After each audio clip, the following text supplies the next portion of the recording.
One question that I've been asked over and over lately is, how do I bring color into my home? So many of us, myself included, went from lots of reds, lots of yellows, kind of that Tuscan look. Then we went completely the other way to these beautiful neutral homes. And now our eye is starting to crave color. You may not know what color you love yet, but you know that you want to bring color into your home. So today I'm going to talk to you about deciding on the colors that you like, creating a color palette, and then going with it. Color is not a trend. Will there be colors that are trending? Yes. Will there be colors of products that are easier to find in the stores? Yes. And those are always going to change, and those are intended to guide you and help you kind of create looks. But today I'm going to talk about just creating a classic look with some colors that you love and helping you determine what you love.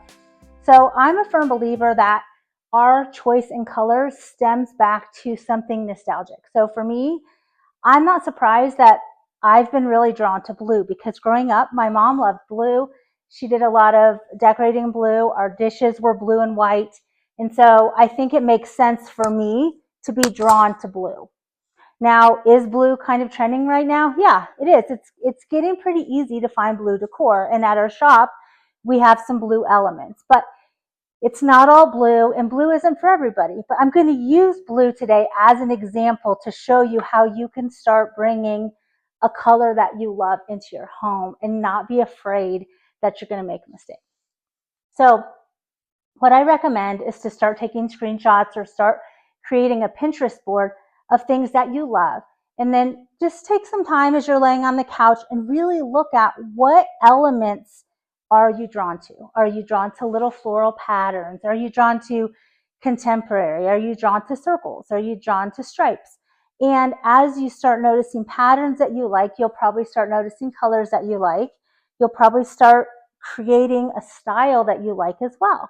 So I'm going to show you kind of how I've curated a look of how I've brought blue into my home in little tiny ways. So one way, of course, is through florals. This is a really easy way, non-committal, inexpensive way to bring some color into your home.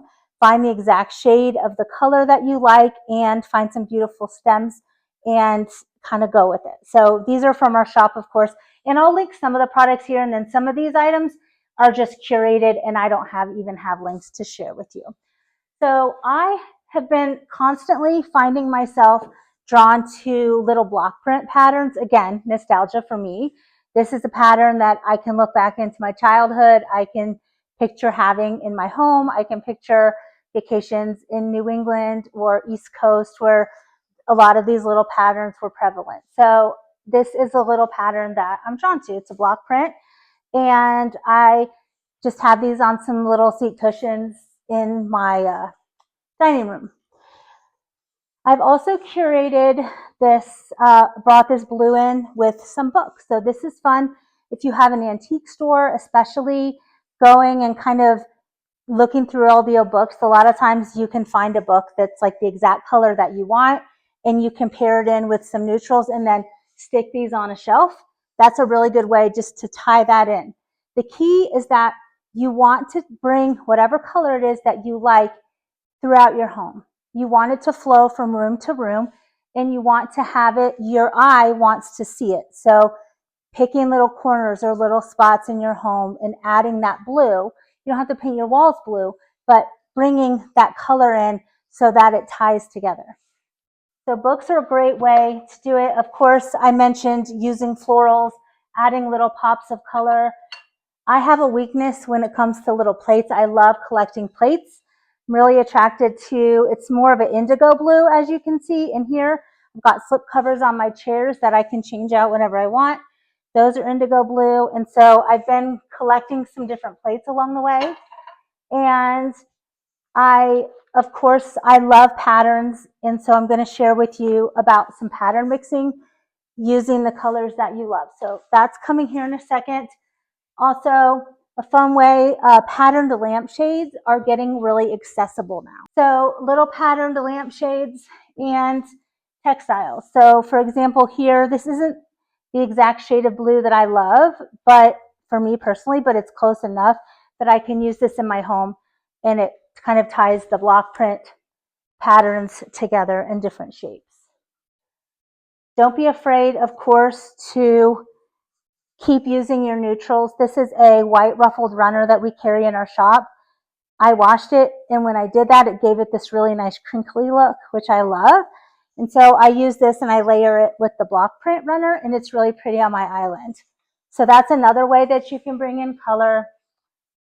And of course, plates. I just have, I don't know if you can tell, but I just alternated some plates in that blue, and it helps tie in the look. Now, when it comes to patterns, a lot of people are afraid of patterns and messing it up. And to be honest, you can mess it up. So there's some little rules. You want to mix the sizes of your patterns, and you want to mix the different elements. So if you have a flower looks really good mixed with a stripe. Now, this I've had hanging in my office for 2 years because I think it's dreamy. I don't think I'll ever do it. I might, but I love this. And I might just one day do it, but it would require a full overhaul in my office. But I want to use this as an example of a large pattern. So if you're using a large pattern, you want to find a small pattern that carries at least one color over. So even if you use white, white can be a color. So if both patterns have white, believe it or not, you'll be surprised. Now this doesn't have a white background, this is more creamy, but it brings in that green. And these two patterns look really good. You've got a large flower print and a small, but what you're gonna need here is some kind of a stripe to break this up. So I've been collecting stripe patterns, stripe fabrics as well, but bringing something in like this. Now there's no blue in this, but doesn't this blue stripe look great with it? Why is that? It's because there's a little bit of blue in this small fabric. And the blue ties this blue in, the green ties this together, and now you have 3 patterns that look good together and they tie together. You look at some of these really amazing decorators, it's pretty incredible how they can take something that doesn't even seem like it would match and put it together, and it's absolutely stunning. And the way that they do it is they're bringing in an element from another spot in the room so that your eye can go from color to color. So this is just an example of how you would do it. So if you love the block print, you know, having something large, having something small in the floral, and then adding in a stripe and making sure that your colors can tie together. So I hope that that was helpful for you, just to help you to know that you don't need to be afraid of color. You don't have to be on trend with your colors. You can start creating a look in your home that's uniquely yours. I'm going to link some of the products from Interior Delights in here. The flowers, this cute little dough bowl is from Interior Delights, this vase, and all of these flowers as well. And so that way, if you're interested, you can go on our website and kind of check out what we have right now. I will catch you next time.